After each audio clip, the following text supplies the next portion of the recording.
And welcome to the Chords and Conversation podcast, where we talk about music and everything related to it. I'm Chris Hludzik. And I'm Bryan Brophy. And today we're basically just going to be introducing ourselves, talking about our background a little bit, how we got into music, bands we were in, and eventually how we ended up together. So, Bryan, since you have a pretty extensive resume, did you want to get us started? Wow, I don't even know where to start. I guess from birth. Okay, yeah. So I was born with a pair of drumsticks in my hand. Well, not really. I probably started playing the drums probably around 5 or 6, I would say. My father had a drum kit downstairs. He would always be playing, and I'd kind of play along with him. And when I got old enough to actually be able to have my feet hit the pedals, he would teach me some little drum beats and things like that, but I was able to just pick up what I heard, so it was kind of a natural ability. I guess I was blessed in that way. Fast forward, I was in the school band and things like that. I took private drum lessons, and I started taking jazz lessons. I played drums for some jazz groups in high school.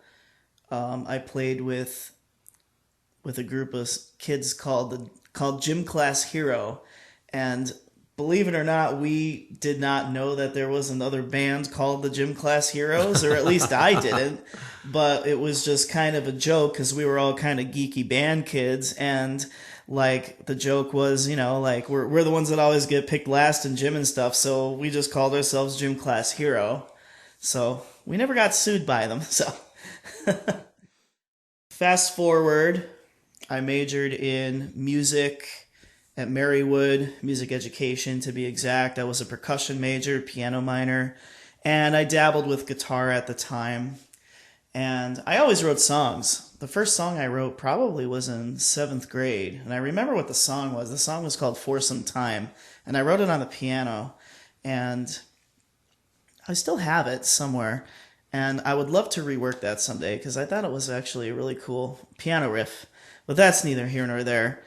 And then when I got into college, I met a friend. His name was Chris Vitale, and he had a little recording rig set up. And I was showing him that I was writing songs, and he's like, "Oh, I record." So we kind of started recording together and everything. And I was heavily into jazz at the time, but I also liked punk rock. So the stuff that I was recording was probably similar to a Ben Folds 5 kind of thing with a little bit more of a punk edge. But I kind of went into this rebellious stage where I wanted to do more aggressive styles of music. And I think the reason for that was I found the jazz scene. Now I love jazz. I love the jazz musicians that I've worked with, but I just found that scene to be kind of exhausting. There's just a lot of ego issues and things going on there. And I don't know, I just kind of rebelled and was like, I want to do something different. So I got into the Ataris and stuff like that, and I started recording that kind of music. I also played in some cover bands. Let's go back a little bit. So middle school, I was kind of writing songs, and I was really into jazz, but I was also really heavily into Dave Matthews Band and Fish, and so they were a lot of my influences. And at the time, you were a big classic rock fan, and I loved classic rock too because my father listened to the Beatles and stuff like that, and Led Zeppelin. I'll go back a little bit now to tell how I kind of got started and everything. I've just been a fan of music my entire life, but unlike Bryan, I didn't have anybody musical in my family, but my family were all music fans, and that was really the big thing. So the love was always there for music, and I did have a desire to want to go further with it. I just didn't really know how because I wasn't a musician. I met you, Bryan, in 7th grade, and we instantly hit it off, and we're like, holy crap, we're both fans of we like a lot of the same music, we like music. And we both had a lot of other stuff in common too. Like we both really did well in the classes that we were in together. Like we both liked reading and poetry and did you get picked last for gym too? If they had it their way, I would have never got picked for gym. Okay, so there was another thing that we were able to bond over. Yeah, we didn't like gym class. I like the teachers. Yeah, I mean, I didn't care. It's just I always felt like gym class was kind of grooming you to be an athlete in high school, and I didn't dig that. But ironically, in the same way, I felt the same way about music class as I felt like, well, that's just they're grooming kids to be in the band. And at the time, like, I don't know, for whatever reason, like, I liked music, but I didn't, like, want to be in, like, the band. Like, I always knew I wanted to, like, play guitar or write my own songs, stuff like that. I didn't want to be in a marching band. Even though you totally rocked it in the marching band, and, like, you were, like, a rock star at all of our pep rallies at Lakeland High back in the late 90s. I think that's the only time anybody ever paid attention to me. Well, it's kind of hard not to. You hit those tri-toms really friggin' hard, man. Like, you were the loudest thing in those pep rallies. Yeah, I'd hate to say it, looking back, that I was pretty obnoxious on those things. But you rocked it, and you got everybody going. That's the whole point. Yeah, people still talk about that, too. I mean, hey. And, like, I look back at that, and I don't have really a lot of regrets in life. And I don't know if it's a regret so much, because, I mean, I did eventually end up getting into music, so it's not really a regret. But, like, I wish I'd paid more attention to music class, and I wish maybe I had embraced it a little more. I just kind of showed up. I did the worksheets that our teacher was a guy, his name was Frank Santoro.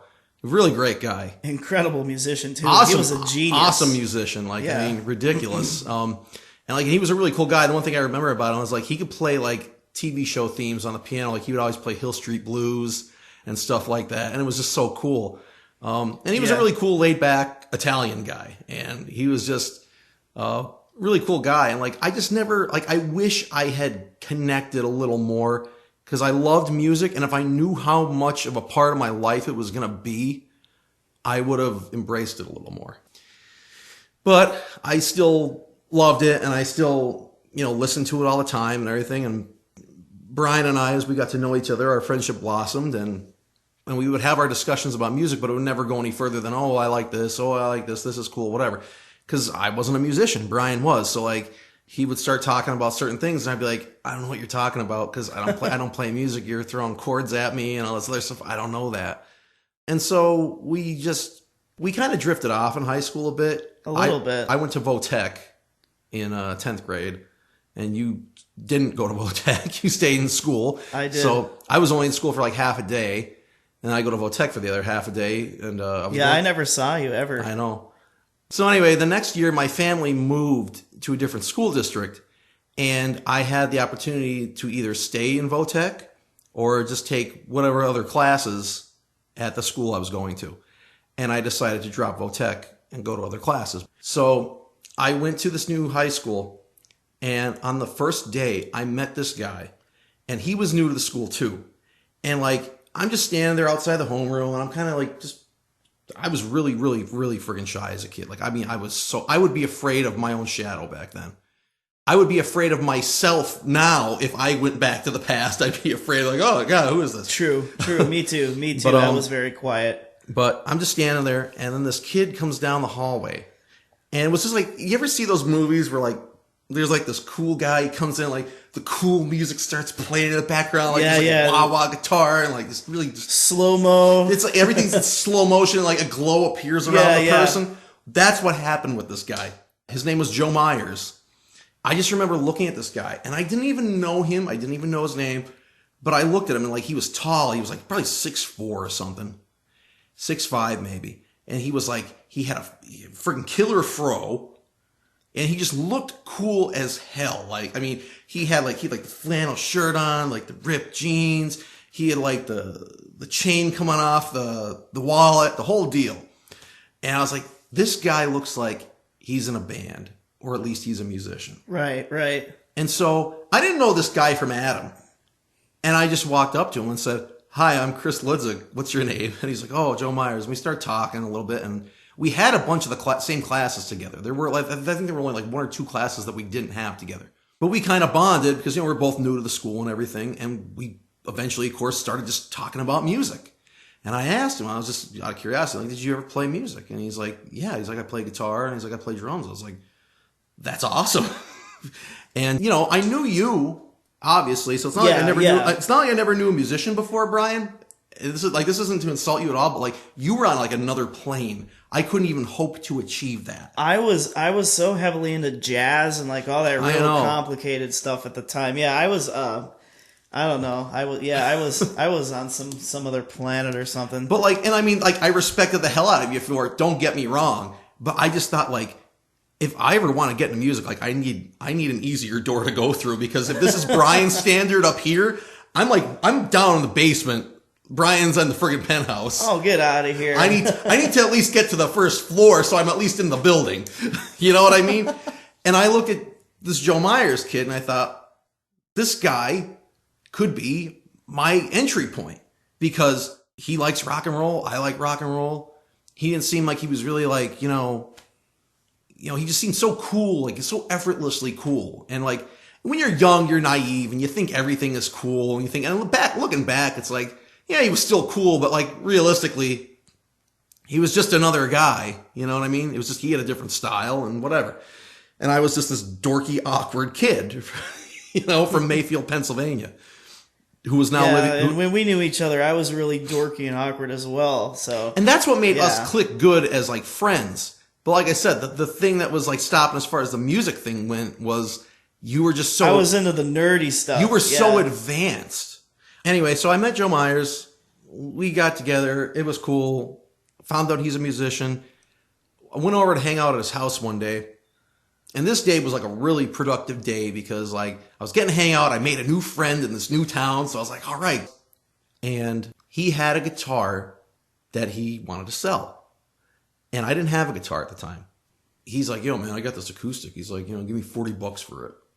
It was a Franciscan. I remember it, which is like this cheap, no-name knockoff brand. But a guitar is a guitar. A guitar is a guitar, exactly. Yeah. And that was the whole thing.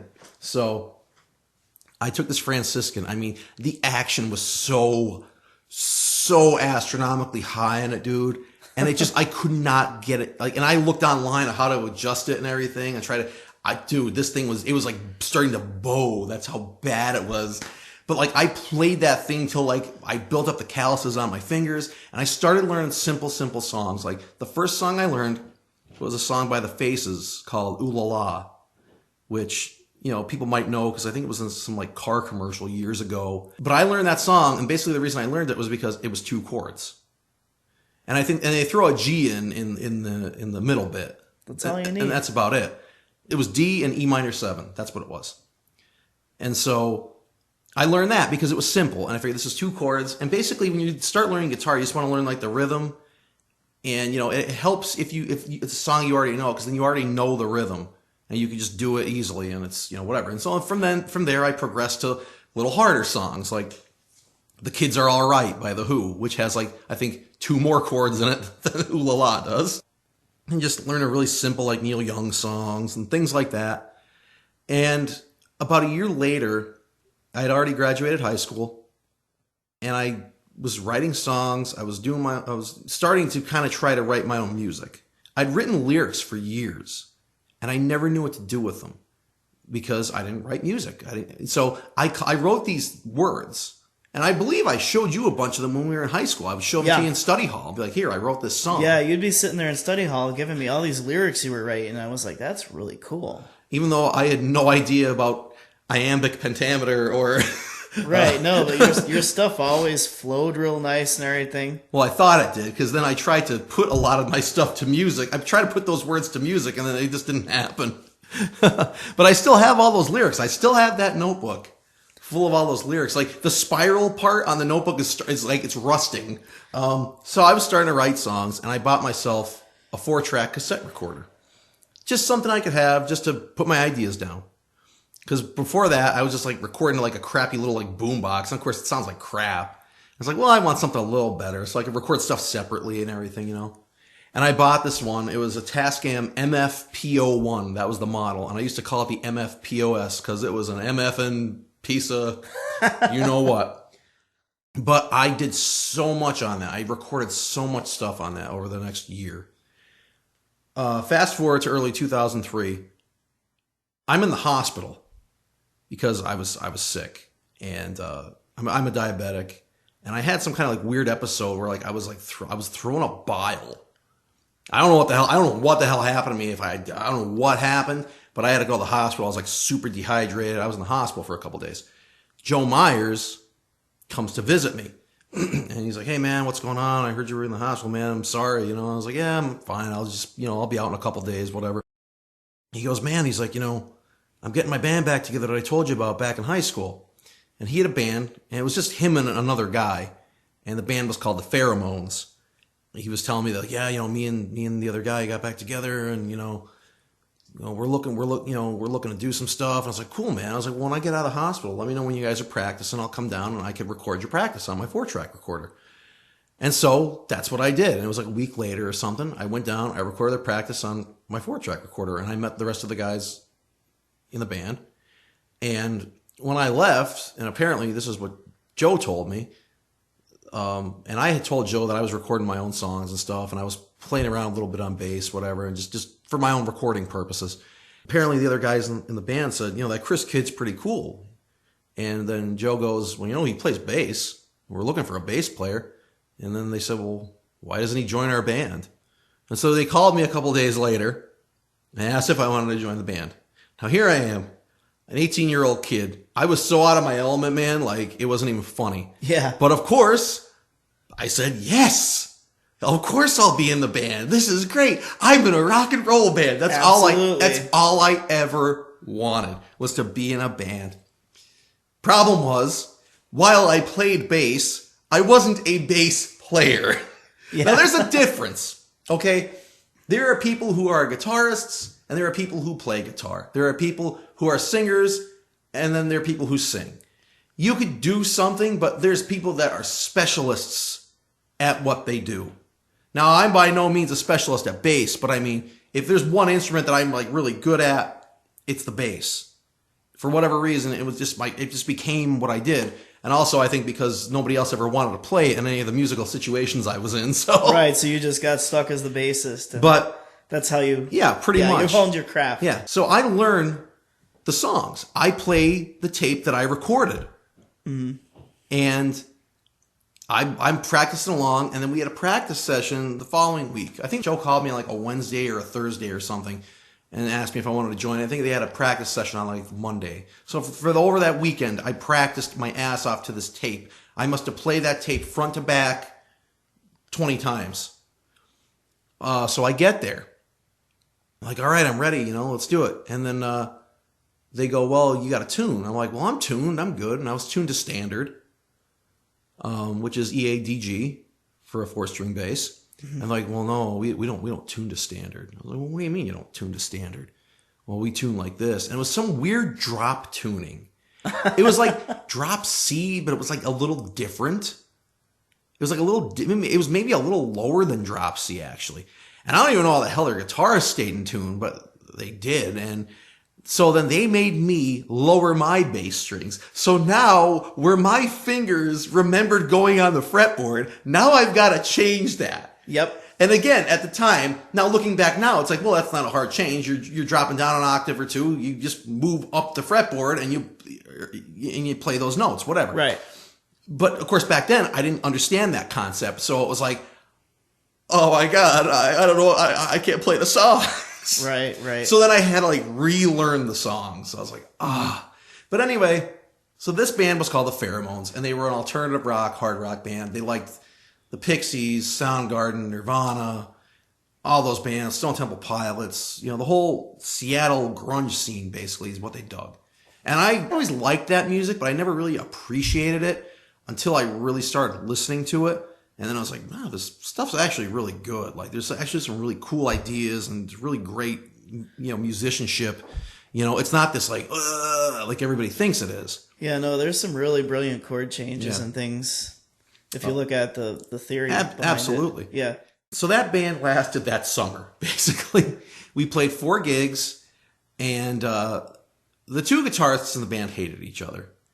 And the drummer, Joe, was just kind of sick of everybody's crap. And he told me, he's like, I'm breaking up the band. I was like, oh. So then I kind of just didn't do anything for the next couple months. And then around fall, the one guitarist in the band, his name was Arash. He was Iranian. He contacted me. He's like, I'm putting a band together with my brother on drums. He's like, would you want to do that with me? I said, yeah, great. Because I wasn't doing anything. So we got together and we were called Electric Heart. And we used some of the Pheromone songs and then some newer stuff that he'd written. And then this is where another important piece of my story comes in. We went to record our album in a recording studio at Sound Investments in Scranton. And it was there that I met Joe Wigleski, who everybody knows as Wiggy. And Wiggy was super awesome. So we recorded an album, and then we just kind of just sat around. We didn't do anything. But I remember we still practiced like every week. We would practice every week at Arash's parents' house. And it was the beginning, it was the new year in 2004. And I said, man, like, we've been practicing. We got this album out. This album's great. Like, we need to book some gigs. Like, let's book some gigs. Problem was, I was only 19. His brother was only 16. So where were we going to get into play? Arash was 22, so he was fine.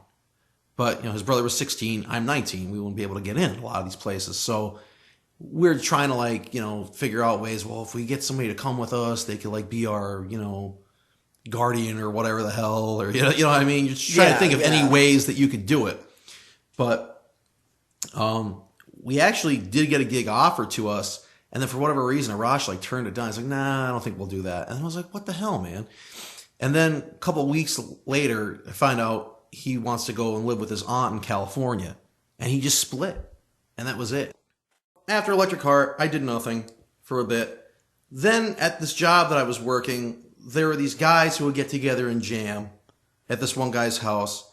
And I never jammed before. And I'm like, what the heck? They were looking for a bass player. Again, we need a bassist because nobody wants to play the bass. God forbid we play the bass. It's so demeaning, even though there's been so many great musicians that were bassists. So I joined up with them and we jammed. But it really was one of those things. It didn't go anywhere. It was it was fun to do, but we weren't coming up with songs. And whenever I would suggest, hey, let's do a song. Let's try to do something with changes that's not just the same two chords over and over again. Because they liked the Grateful Dead.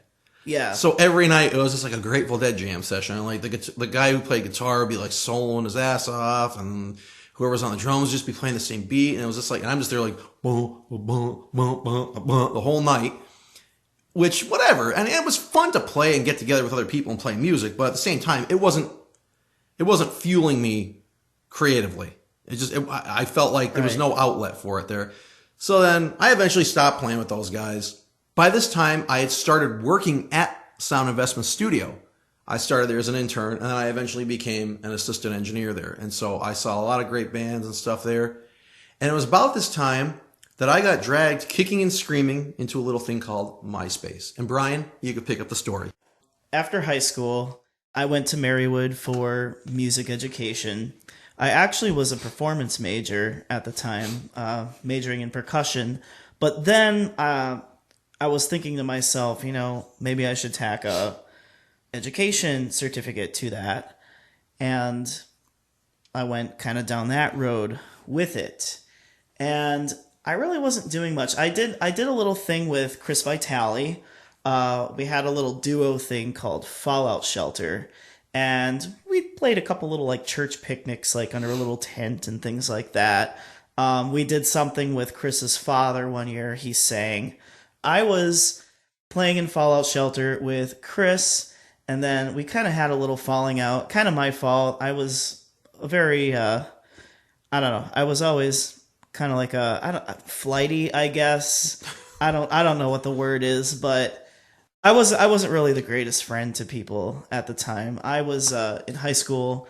I pretty much spent all my time with this girl that I was dating, and I kind of lost all my friends. This was right after me and you kind of split for a while, and I think that might have even been one of the reasons why I went down the punk rock route, was because she really wasn't into that, and we were into the jazz and all that kind of stuff. And then when I broke up with her, I was I'm going to start wearing all black, and I'm going to start playing heavy music just all of a sudden. And I just kind of started riding that, and all those recordings that I made with Chris Vitale, I re-recorded and made them heavy. And I mean, those songs really didn't need to be heavy, but I was in a rebellious stage, So anyway, I get on MySpace, and like I uploaded some of the songs that I recorded. Some of the early ones were like demos of songs that would eventually become Autumn Sunrise songs. So I was kind of making those demos. I was playing in like a little duo thing after school at Marywood with a bassist, named Mike Lesneski. He's now a band director at, I believe, Abington. He's at Abington now. Yeah, he was at Valley View. But anyway, me and him had a little had a little duo thing going on, and he really liked my songs and everything. So Full Moon Sky. Yeah, so we wanted to form this big emo group. We thought we were going to be so cool and call it a Full Moon Sky, and that actually was a reference to a Hawthorne Heights song, Silver Bullet, where he says our first full moon sky. So I thought it would be cool to incorporate that. But we wanted to go down kind of the Taking Back Sunday, Hawthorne Heights kind of screamo route with that stuff. And Mike was actually a really good screamer. But he always told me I was the better screamer, but he had a really awesome scream. He just wanted you to do it so he didn't wreck his throat. Yeah, exactly. So anyway, for some reason we sounded really good when we had the full group together. We had Chris Borgna on drums, and then we had a couple people come in and out on guitar, but we just never were able to get it off the ground. It was always like, all right, our weekly practice night's coming up, and then, oh, this person can't do it, and then, oh, that person can't do it. And I went through a couple months of that where practices were constantly getting canceled, and I just got fed up with it. So I just said to you, like, Mike, no offense to you or anything, but like, I don't know, this thing just kind of isn't working. I think I'm just going to kind of do a solo gig now, And I started coming up with new names, and I came up with An Autumn Sunrise. So this is right around the time MySpace happened, and I remember that I posted a bunch of demos on my MySpace, and at the time, MySpace, like social media, was a completely new thing.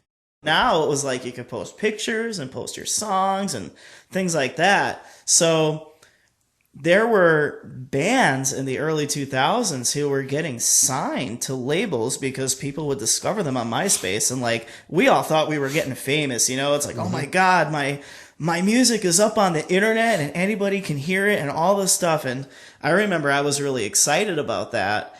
And I remember one day I was thinking to myself, like, I wonder if that old friend of mine, Chris Hludzik, is on MySpace. So I searched for him a couple times and didn't find him. And then once I found you, and I was like, no, this can't be the same Chris. This guy has like really long hair and everything. I'm like, so then I was kind of like creeping on you, because we don't creep people on social media, do we? Oh, come on. So not us. And I don't remember, was it me who requested you as a friend? I remember looking for you at one time. Okay. And I couldn't find you. And then one day I found you, and I don't know who was the one who messaged who, but I just remember there was an exchange. And we said, yeah, let's get together and hang out. Right. And we went to Corkscrews. Corkscrews was the place back then. It was just like a happening place. And so Bryan and I went there one night, and we hung out, and we talked about music. And the one thing I remember is like Bryan was like so thrilled that like I had finally started doing music. But I was thrilled that he was still doing something with music, because most guys, most people after they get out of high school, they kind of like drop a lot of that stuff. They stopped. Maybe they were interested in guitars, or maybe they were interested in this or that, or cars or whatever. And then after they get out of high school, because of other things, jobs, responsibilities, family, they kind of just drop all that other stuff. Yeah, and a lot of people do. I was just so excited that you didn't. And I thought that was cool. And I was like, man, this is great. Like he's still at it. And I was excited because when I kind of met back up with you after all those years, I was like, oh my God, Chris is a musician now. And you were telling me about your internship at Sound Investments and all that. And I was like, this is so cool. This kid that I used to talk music constantly with in middle school that I haven't seen in years is now a musician like I am. And I just thought that was like the coolest thing. It was like the universe was like, you guys need to do something together, Yeah. you know? Yeah. And again, I think the thing was too, was like going back to what I said before about you were on that other plane when we were younger. And that when I met Joe Myers, I felt like he was kind of closer to the plane where I needed to be. Yeah. Well, I now felt like I was on a little higher plane than that. Yeah, and I kind of dropped a little bit because I got into the punk rock. Yeah. Not that I am in any league near you, but I felt like I've been playing music now. I've been in a bunch of different bands and situations. I can now kind of talk that language a little more with you. And so that kind of made us a little, I think, closer at that point. Yeah. Whereas had that not happened, I don't know if we're sitting here today. Heavens bless MySpace. Oh boy. So then we kept getting together on a fairly regular basis, I would say. Yeah, almost like once a week, I'd say. Yeah, once a week or a couple times a month at the very least. Yeah. We would always get together, and of course we'd stay in touch on MySpace. One day we came back from a gig, we were hanging out. We were both messing around on the guitars in your parents' basement. Yep. And you started playing this thing in D. And then I grabbed the electric and I just started playing this little lead lick. Yep. And you're like, what's that? And I'm like, I'm playing whatever you're playing. What's that? And you go, oh, it's the song I have that I wrote. It's called October. And I said, well, it's pretty good. I said, maybe we should do something with it. And so then like maybe a couple of days later or a week later or something, I brought the gear up, brought my 8-track reel-to-reel recorder up. Yes, I'm old school, folks. That's one thing you'll find out in this podcast. I'm very old school. I still remember you carrying that down the stairs. Oh my God. Although I was really short and scrawny, so I probably wouldn't. Well, that's why I wouldn't let you it. carry it, because I think if I did, you would have capsized if you were trying to hold it. Yeah, absolutely. And I remember we recorded October. And then like I played it back after it was done, and like you played drums on it and guitar and you sang, and I played bass and I played the lead guitar. Mm-hmm. It came out really, really nice. And I was like, I've never made anything with anybody else before at that point. I had only ever recorded myself. So like I wasn't really used to like, I lied. I recorded the stuff with Electric Heart and the Pheromones, but I mean like that was stuff that was already kind of written. Right, you were just kind of in there. I was kind of in there. Yeah. Yeah. Or I was just like part of it, but I didn't conceive. I wasn't part of the conception. I was just, Yeah, and like for me too, I always recorded my own music myself. So yeah, this was my first time collaborating on another level with a musician. And I think the thing that was nice about when we started off the latter day was we both had very different paths in our musical journey. You were doing the emo, pop punk, screamo stuff. I was doing the more straightforward rock and pop stuff. But we liked all this other music. We liked classic rock. We liked blues. We liked folk. We liked acoustic stuff. And we didn't really have an outlet for that at that time in our own music.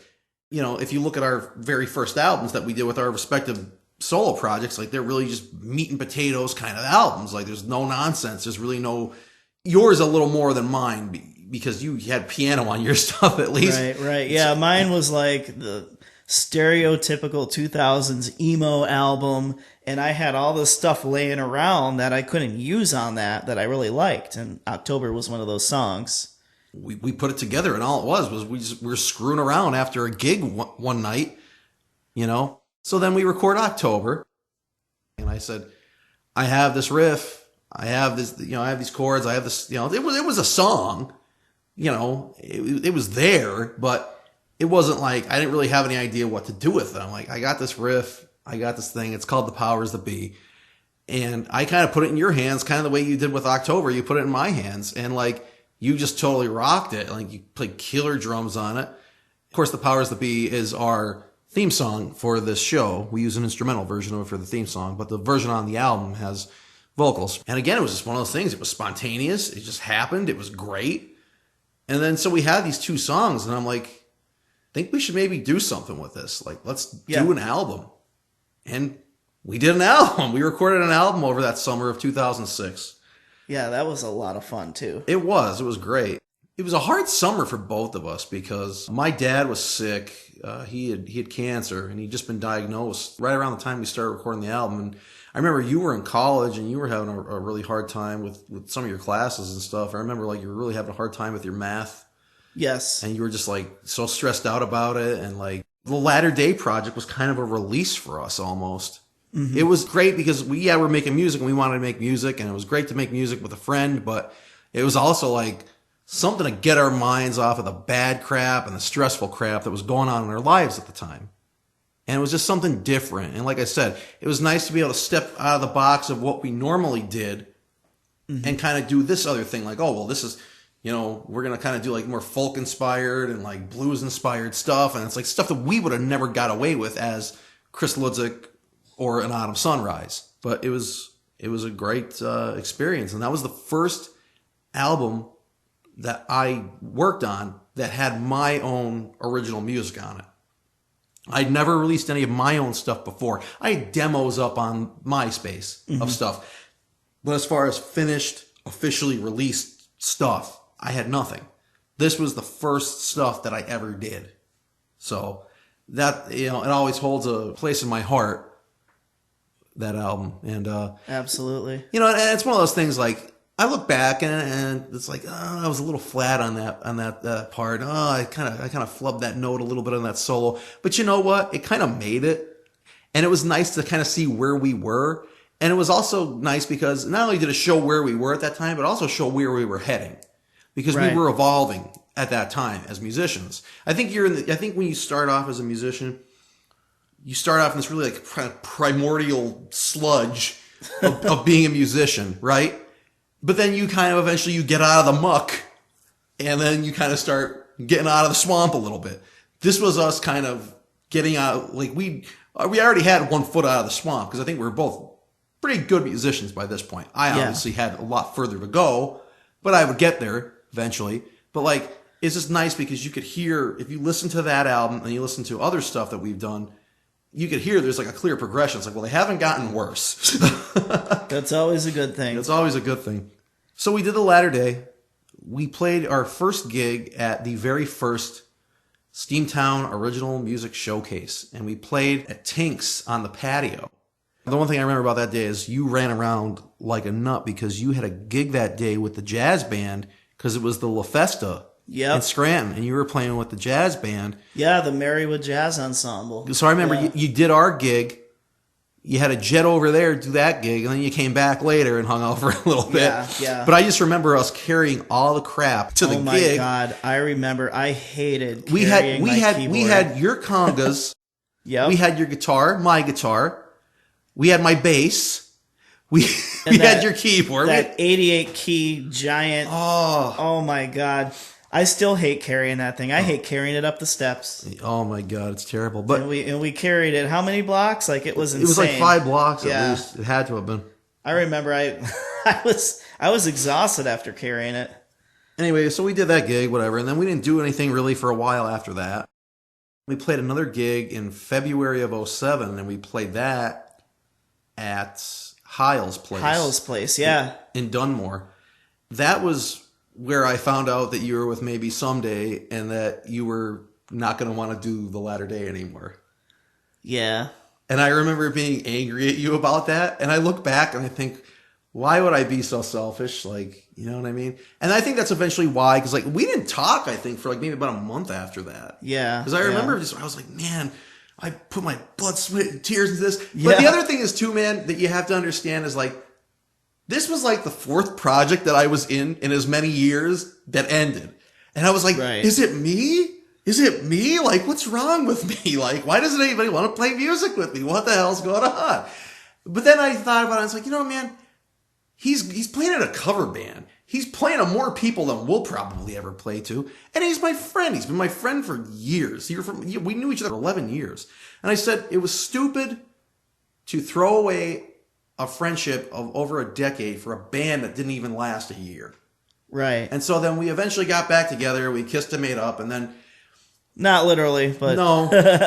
No, I was kind of a jerk. Like, I was afraid you were going to be angry at me for joining maybe someday. And with good reason. And I just didn't handle the situation well. I was kind of like tiptoeing behind your back with it and everything. And that was kind of my fault. I hate confrontation. And the whole reason why I joined was because I thought to myself, maybe this already established band will give me some kind of boost so that people be like, oh, that guy's in Maybe Someday. Let's listen to his music and everything. Well, yeah. that never happened. Yeah, like, unfortunately, nobody cares that I was in Maybe Someday when I'm doing my Autumn Sunrise stuff or Latter Day stuff or whatever. You know, it's just like, oh yeah, that's nice. But it is what it is. No, yeah, and you know what? And like I said, that's why I wasn't mad about it for too long, because like it's stupid to be mad about it. Like, whatever, you know what I mean? But I think had that not happened, I don't know if I would have just finally said, you know what, screw it, I'm just going to go solo. Because at that time, I didn't think I was good enough to go solo. I applauded you for wanting to do your own solo thing, because I was like, man, I can't do that. I always just thought I'd be the guy on the side or in the back or whatever, because that's what I always was. And I never saw myself as like a front man. But then again, I never tried it before either, so it was like, well, how do you know if you don't try? Right. And so, had it not been for the Latter Day breaking up when it did, and it really wasn't a breakup, it was just like, we split and we just did other things. Because, I mean, obviously, we still remained friends all these years, and we played in each other's stuff for all these years. So we were always involved in each other's projects anyway. Yeah, so it's like, it wasn't even like it stopped. It was like, we stayed together, and we actually ended up doing more stuff together with the Latter Day, quote unquote, broken up than we would have if we kept it together and tried to keep it going, or if we just said, well, screw it, he left, I'm done. Yeah, I feel like we started playing more together. Yeah, oh no, absolutely, yeah. It was in each other's solo projects and things. But anyway, 2007 was like it was a pivotal year for us, because that was the year that we finally went solo, the both of us. And we played a lot of gigs together, and we started working on our albums. And you worked on your album, finally got done, and I co-produced it with you, and it's a great album, and I'm proud of it to this day. And if anybody's listening, the album is by An Autumn Sunrise, which is the name of Bryan's project. And the album's called When Words Speak Louder Than Actions. And it's great. And like Bryan said, it's a mid-2000s emo album, but don't let that, put you off. It's a great album. Bryan's, playing on it is phenomenal. And like I said, I'm a rock guy. I was never like really into emo. I probably wouldn't have even known anything about emo if I hadn't hung out with you. Mm-hmm. And then realized like, wow, some of it's actually really, really good, And I still by no means, like, I'm not like a fan of it, but if I hear something that's really good of it, it's like, damn, that's really good. Yeah, like, oh, that was really well done. Yeah. That's the thing about any genre of music, really. Like, if it's well done, it's well done, Yeah. If it's good, it's good. It doesn't matter what it is. Exactly. But again, and I think that's the other thing about, being young, is you don't tend to think that way about things. You tend to think of like, well, I like this and that's it. And you're very close-minded. And I remember when I started interning at Sound Investments, I was exposed to so much different music, and I was blown away by all of it, because it either wasn't what I expected in a good way, or there was more to it than I thought there was. And it really, it really opened me up to things. And again, it didn't necessarily make me a fan of those different kinds of music, but it made me appreciate it, at least. And that's the big step about music, is you don't have to like a lot of things in music. But if you can appreciate it, and you can understand where it's coming from and what its purpose is and how it was created, it gives you that sort of like, respect to it, So I don't think I mentioned this, but I'm one of the music teachers at Lakeland High School. And when I teach my general music classes, the thing I try to instill in the kids is, you don't have to like this genre of music, but what I'd like you to do is recognize if something is really well done or not. It doesn't mean that you have to put it on your playlist, but you could at least evolve from that sucks to, no, that's not my cup of tea, but that's really cool, you know? Yeah. I don't know if I attain that with everybody, but that's the goal. Yeah. But really, like, so, like, for me, like, the big thing that I learned was, like, being able to kind of see where music comes from and what its intent is sometimes more important than, you know, whether I like it or I don't, you know? Yeah. Because there's a lot of stuff I still don't like, but I can respect it. Like, I mean, I'll give you an example. I never really got into reggae. I never got into it. The most reggae I think I like is The Police. Yeah. And I don't know if you could really consider that reggae. No, they got those reggae chords in there. Yeah, I mean, definitely. yeah. For me, like, a little bit of that goes a long way. But I respect people that do it. I respect people that can play that music and have the dedication to it, to do it. And that's another thing you learn about music, too, is, like, it's dedication. And I learned that in the various bands I was in because I was usually the one guy who was dedicated and other people wouldn't be. And it was like, damn. And it's like, why do I keep doing this? Right. But I was dedicated. I wanted to see it through. And if I saw that there was potential in it, I wanted to see it through.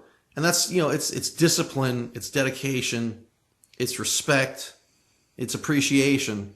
And those are really big keys. And they're almost as important as learning what notes to play if the guitarist is playing this chord, or what notes not to play if the piano's playing this chord or whatever. You know what I mean? I like to say, like, even if you don't like it, like, you would never put that on a playlist or ever jam out to it. You know, you do have to realize that the other end of that microphone is an artist who is dedicated to their craft and loves what they do. And they're doing what brings them joy. You know, their intent is to bring joy to others by releasing that art. Absolutely. And I think that's what our intent was when we got together as the Latter Day. And even though it didn't end up the way that maybe I thought it would end up, it ended up in a better way because we're still friends. We made great music both separately and together. We've gigged together extensively. You know, I consider Bryan, you know, my family. You know, he's not my friend anymore. He's my family, and his family I consider my family, and I love him. So we tell our kids to call us Uncle Bryan, Uncle Chris. Yeah, that's, you know, we're that tight.